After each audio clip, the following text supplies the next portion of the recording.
Mars, good morning. Magsimba pala ako kaya ako nagpapaganda. Akala mo kung maganda talaga. Outfit check. Nakadress yarn. Lalagay lang ako ng makeup. Naglagay na pala ako ng moisturizer. Kilay ko, binubunutan ko yan every Sunday kapag magsimba ako. Dahil wala akong eyeglass, dinidiin ko ang aking mukha sa salamin. Okay na to. Maglalagay din ako ng primer. Essence. Every Sunday ko lang ito ginagamit. Minsan kapag mag-grocery kami, kung maalala lang, tinatamad ako maglagay ng mga ganito. Kunti lang daw to eh. Sana no kapag maglagay ng makeup ba, mag-change yung mukha. Kasi sa akin, hindi naman. Ganun pa rin. Wala mga pinagbago. Ayusin ko lang din ang aking buhok. This time, nagsisimba na ako dahil ang panahon maganda na hindi malamig. Kapag winter, hindi ako nagsisimba. Nanonood lang ako ng online mass. Hindi kaagad ako naglalagay ng foundation. Medyo basa pa ito. Nangyari rin sa akin. Naglagay kaagad ako. Pagtingin ko sa salamin, Diyos ko, halata talaga na may foundation at saka powder. Ganito lang yung style ng aking buhok. Tapos lalagyan ko lang to ng wax mamaya. Ganda-ganda sa sarili. Sus, Diyos ko, ang aking mga taba. Kulang na talagang korte ang aking katawan. Ilagay lang ako ng aking konting foundation. At ito din pala ang ginamit ko. Essence din yan na brand. Ganyan lang. Ganyan ang paglalagay ko. Para hindi masyadong halata ba.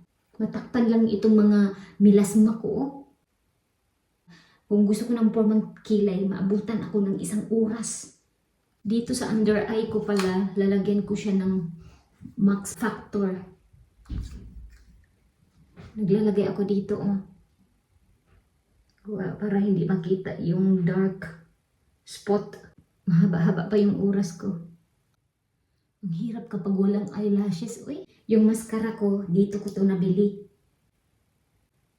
Ito na po yung aking final na makeup. Light lang. Maglagay ako ng wax para kapsay ba. At least, hindi tatayo yung baby hair. Nabili ko pala ito sa DM.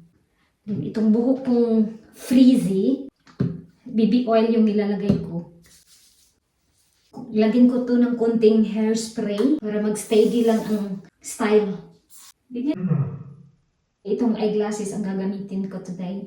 Hindi talaga tumangos yung ilong ko ba? Bayan? Tapos na ako sa aking mukha. Dito na naman ako sa kusina para magluto ng breakfast for Philip and Alex. Dobre rano, kuya. Nagsuot lang ako ng apron para hindi madumihan yung aking damit. Ito yung breakfast nila. Tulog pa si Philip. The barbecue will be in the afternoon. Otherwise, I will not cook the food. But you are talking to me now. No, I'm asking T. Yeah, you are talking to me now. Phoebe kiss, huh? Bungot. Kiss that. Hindi kasi ako umiimik sa kanya.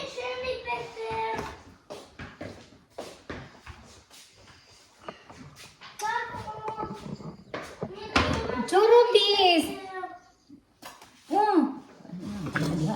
Mama. Nini! You can have lunch for the barbecue. He said, otherwise I will cook the pork. No. No. Kuya Alex, come. Let me check, Kuya. You're back. Wala ka diya. Nainis kasi ako sa kanya. Since kahapon pa yan, hindi ako umiimik sa kanya. Kaya ngayon, no choice ako. Nagtanong ako kung kailangan ko pa bang magluto ng pork, mag-barbecue na lang daw, breakfast. May papakita pala ako sa inyo. May tumutubo sa balat ni Kuya Alex. Kuya Alex ko be, let me check if it is a lot or not. Dumadami na po ang chicken fox ni Kuya Alex. Tapos meron din siya dito, parang ina. Ayan. Hindi siya pwedeng sumama sa akin magsimba. You will stay here? Ana? Dobre. Yung yung breakfast nila. Always be. Sabi ko sa inyo, ang daming oil. Galing po sa fat. Kay Philip, cherry tomatoes. Kay Kuya, cucumber. Okay, maglagay na lang din ako ng konting bread. Breakfast is ready! The Philip ko, the Brina, no Philip. And then Kuya Alex ko. Dobrohud. Dora na kapag sa ba? The Philip ka. Ana? And then Kuya Alex ko. Papa niya, putom. You will play Toy? putom, Kuya. Kanya. Dobrohud. Mo. Hindi pa Ay, nakapilip. natural. Nakapajama pa si Philip. Ayun bagong gising. Punta na pala ako ng church. Naglakad lang ako. Dahil malapit lang naman. Hindi ko kasama si Philip at saka si Alex. In few minutes, sa church na ako. Hinihingal ako kasi nagmamadali ako. Maaga pa pala. Akala ko kasi 9:50 na. Ang tanga ko, nagsuot ako ng ganito. Medyo mainit pa pala. Malamig ang hangin kanina. Kaya nagsuot ako ng ganito. Ngayon, inita na naman ako. Bago kasi yung panahon, ayan tuloy. Hindi ko na alam kung anong susuotin ko. Ngayon, nakapagsuot ako ng pang-autumn na coat. Dapat pala jacket lang yun. Ayan na ang simbahan, oh. In 2 minutes. Nasa loob na ako. Wala masyadong tao. Mostly kasi kapag ganitong Sunday, yung iba gumagala, yung iba naman namamasyal instead na simbahan, ang iba nagmuling na ang church. Bye for now. Tapos na yung mass, pauwi na ako ng bahay. Hinubad ko na talaga ang aking coat. Medyo nainitan na ako. Siguro nasa 20 degrees na ngayon. Diyos ko, nagulat pa ako sa bata kanina. Nakatitig talaga siya sa akin eh. Ang sama ng tingin niya sa akin. Nanibago ata siya. First time niya akong nakita doon nagsimba. Siguro nasa isip niya. Nagsimba siya dito eh. Hindi naman siya kalahi namin. Tipong ganun ba? Kasi Slovak na bata yun eh. Ayun, hinayaan ko lang siya. Nakatingin sa akin. Nandito na ako sa bahay namin. Mag-grilled na pala kami. Kailangan ko nang mag-prepared. Nandun pala si Philip at saka Alex sa kapitbahay. Bakit lock? I-check ko dito sa kabila. Pinadlock ni Vladimir yung main door. I-try na po namin yung aming bagong grilled.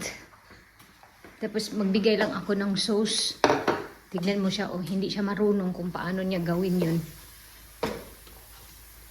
Daddy, the sauce. Okay, give me a second. May sausage din kami. With bacon, Daddy, Anna? Yes, please. All of them.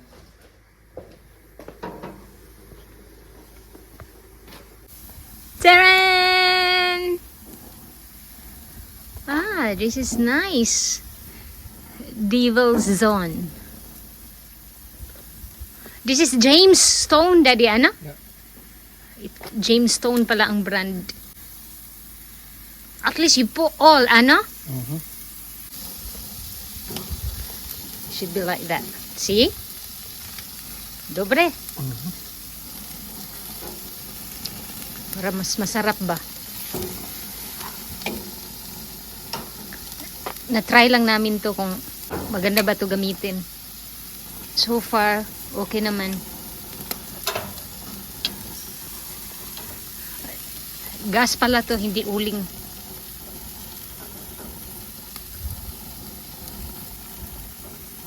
Sila kasi mag-barbecue, hindi nila nilalagyan ng sauce. Again, look. What's kay? Tak. How many minutes? What's that? The temperature. Ay, temperature. Ayan, Jamestown grill na brand. At least kapag may party, yan ang gagamitin. Nice. Ayan, kumain na si Philip at saka si Alex. Dalhin ko lang itong mga baso doon sa labas. Uy! What about mommy? Mommy's gonna sit here. What feel? Tutumas! Ah. Toto kuya. Oh, yummy! Party, party! Pozor! There's a cat! Where's the kid? Tak! Cross? Gusto daw niyang kumain. Susid, parang nasunog man. Masyado sigurong mainit. Dobrohut kalani! Remove that cat. Dobre? My hat is like that. Aha. You are daddy. Ano? Daddy! No? Tato! Prosím, počkaj, až studujem. Luto na siguro to. this one. Ay, daw pa. No po, daddy. What? It's not ready? Hindi pa luto ang chicken. Did I put mine as well? Asam.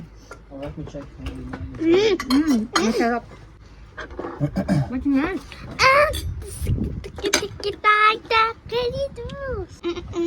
It's not cooking, ha? It's not. Pili ako dito ng luto na ba? Ah.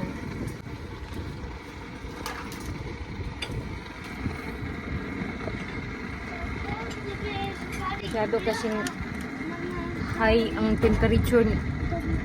Aha. Ay, hindi pa talaga, oh. May sakit sa mata.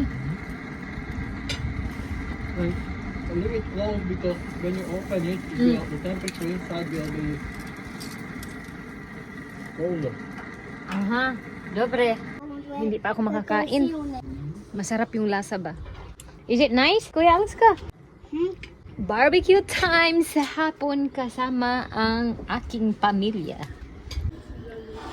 Ubus ko lang itong sauce. Nagutom pa naman ako. Masarap ang lasa ng chicken. More than 4 days na itong nakamarinate. Ang ganda pa naman ito. That's also nice. Ang tanong nito yung paglinis mamaya. Tapos na silang kumain. Ayan oh, nagduyan ka agad. Pozor ha! Kala ni. Kaso lang medyo malamig.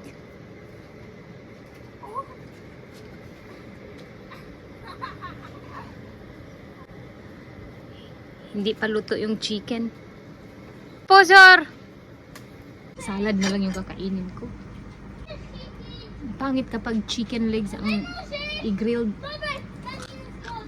Tagal maluto. Ay, nagutom na. Tosim dali. Tinamad akong tumayo. Dziękuję. De? Ay, este niya, daddy. Dapat mag-grilled yung chicken breast.